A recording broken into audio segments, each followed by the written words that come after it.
mécanique des fluides, on dirait une contradiction dans les termes. En fait, moi, ça me fait plutôt penser à la natation, pour la mécanique, pour les fluides, aussi pour la coordination, la recherche de la cadence parfaite, de la beauté du geste, la coordination entre son corps, son esprit, trouver le souffle, poser son souffle. Et cette question de coordination, je trouve que c'est un petit peu la même chose dans nos métiers et dans notre équipe. Une mécanique des fluides, c'est aussi une mécanique bien huilée. Et la Dream Team de Zulma, c'est une mécanique bien huilée.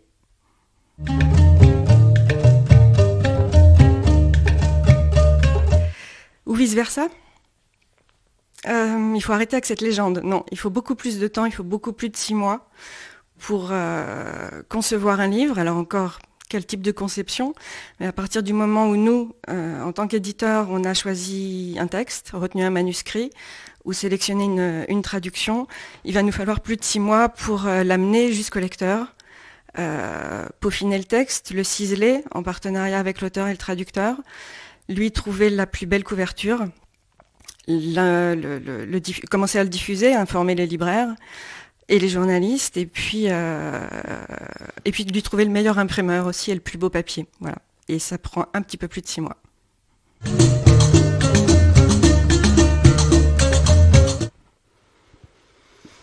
Non, je ne me bats pas contre les dragons. On ne devrait pas se battre contre les dragons. J'ai plutôt l'impression que ce sont des portes vers un imaginaire et un merveilleux plutôt entraînant. À l'époque où le globe terrestre n'était pas intégralement connu, les dragons, c'était ceux qui habitaient au-delà de cette limite. Sur les premières cartes du monde, il y avait cette mention « Au-delà vivent les dragons ». Et je trouve que pour ce qui est de publier des littératures du monde entier, les dragons, c'est plutôt une invitation à l'ailleurs et à la découverte. Et d'ailleurs, chez Zulma, on habite chez les dragons.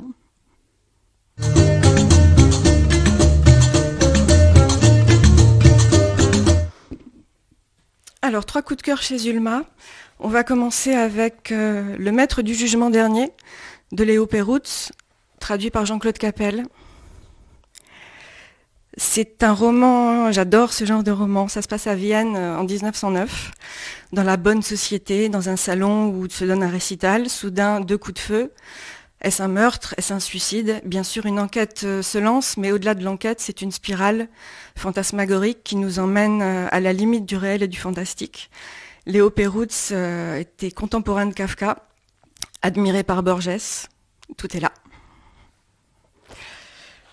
Un deuxième coup de cœur avec Hang Sok-kyung, traduit du coréen par Choi Mi-kyung et Jean-Noël Juté. Monsieur Han, parmi beaucoup de romans que Zulma a publiés de cet auteur, j'aime toujours beaucoup les intrigues où on suit un destin individuel au cœur de la grande histoire. Et toute l'œuvre de Hang Sok-kyung se nourrit de ça, par son histoire personnelle évidemment avant tout. Le roman débute dès la première page par le décès de Monsieur Han, et la dernière page se tourne sur ses funérailles. Entre les deux, il y a toute une vie, faite de tourments, de drames, de souffrances, mais aussi de ressources inépuisables pour toujours rebondir, toujours redémarrer dans cette Corée divisée en deux. Il venait du Nord, il a dû s'exiler au Sud, et c'est toute une vie, et tout le quotidien, c'est raconté par une écriture très simple et très limpide. C'est saisissant, poignant, et ça nous fait découvrir tout un pan de l'histoire qui peut-être, en tant qu'occidental, nous avait échappé. Et un troisième coup de cœur de Frédéric Tristan, Le singe égal du ciel. Un conte, une fable, un roman d'aventure, écrit par un grand écrivain français.